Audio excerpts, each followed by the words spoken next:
منتخب المغرب يفشل في اختراق حصون الرأس الأخضر. تعادل منتخب المغرب مع الرأس الأخضر بنتيجة سلبية في مباراة ودية جرت مساء اليوم الاثنين بملعب مولاي عبد الله في العاصمة الرباط. وسيواجه أسود الأطلس منتخب جنوب أفريقيا يوم السبت المقبل ضمن التصفيات المؤهلة لكأس الأمم الأفريقية. وكان المنتخب المغربي السباق بالتهديد في الدقيقة 5 عندما وضع مدافع الرأس الأخضر الكرة أمام عبد الرزاق حمد الله الذي سدد، لكن الكرة مرت فوق المرمى.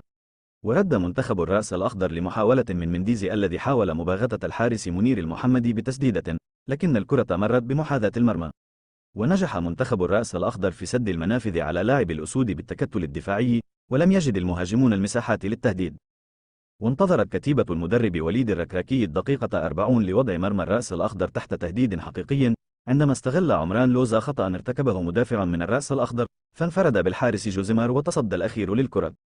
كما عاد جوزيمار للتألق في الدقيقة 43 عندما انفرد به أيضا حكيم زياش.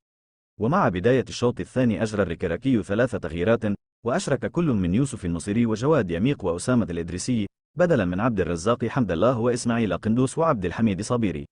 وكان واضحا أن منتخب الرأس الأخضر حافظ على نفس أسلوبه الدفاعي الصارم، بينما تواصلت الصعوبات أمام مهاجم الأسود رغم تحركات زياش الذي سدد كرة فوق المرمى. وفي الدقيقة 75 أرسل تيبو لاعب الرأس الأخضر تسديدة قوة أبعدها الحارس المحمدي بنجاح. ورغم الضغط الذي مارسه المنتخب المغربي خلال الدقائق المتبقية من المباراة، فشل في فك شفرة ضيفه ليجر اللقاء للتعادل السلبي بنجاح.